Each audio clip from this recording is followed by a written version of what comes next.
अगर आप भी चाहते हैं कि एसएस फिल्म्स मोतिहारी के ऑडियो वीडियो सबसे पहले आप तक पहुंचे, तो इस चैनल को सब्सक्राइब करें और साथ ही बेल आइकन को दबाना ना भूलें। Presented by SS Films Motiहारी। Music by Saurabh Aishwarya.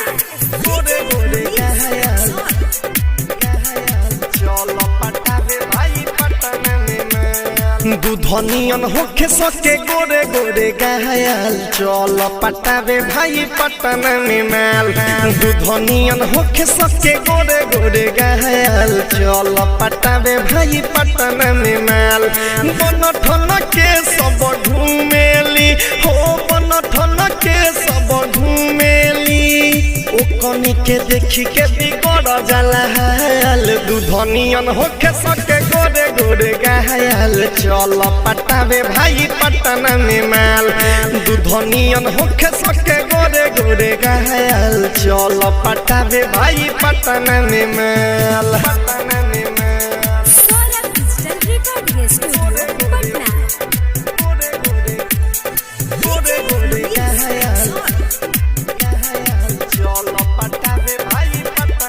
हाँ देखबे तो देखते रह जाइबे उठावा के उठलाली रे। मन करी बसिया रोटी साथे बोर के अभी खाली रे, बोर के अभी खाली रे चल पटावे भाई पटन रे। देखबे तो देखते रह जाइबे उठावा के उठलाली रे। मन करी बसिया रोटी साथे बोर के अभी खाली रे, बोर के अभी खाली रे। मुँह बांधी घूमेली सब धनी से लायल चल पटावे भाई पटन में माल। दूधनियन होला सके गोरे गोरे घायल चल पटावे भाई पटन में माल।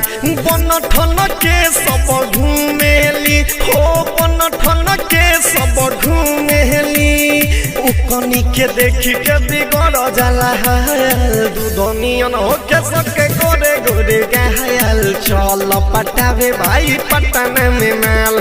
दूधनियन होला सके गोरे गोरे घायल चल पटावे भाई पटन में माल। पटन में माल गोरे गोरे गोरे गोरे गोरे गोरे घायल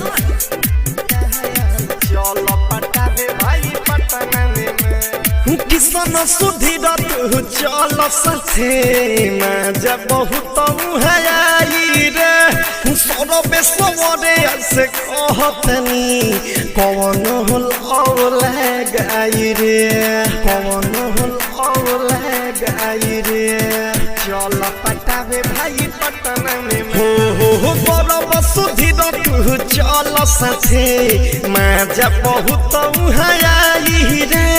सौरभ सवरे से कहतनी कौन गाई रे, कौन गाई रे। रतन रतन से ढोढ़ी देखे खाली खायल चल पटावे भाई पटन में माल। दूधनियन होके सके गोरे गोरे घायल चल पटावे भाई पटन में माल। बन ठन के सब घूमेली हो, बन ठन के सब घूमेली ओकनी के देखी के बिगड़ जाला हाल। दूधनियन होके सके गोरे गोरे घायल चल पटावे भाई पटन में माल। दूधनियन होला सके गोरे गोरे घायल चल पटावे भाई पटन में माल।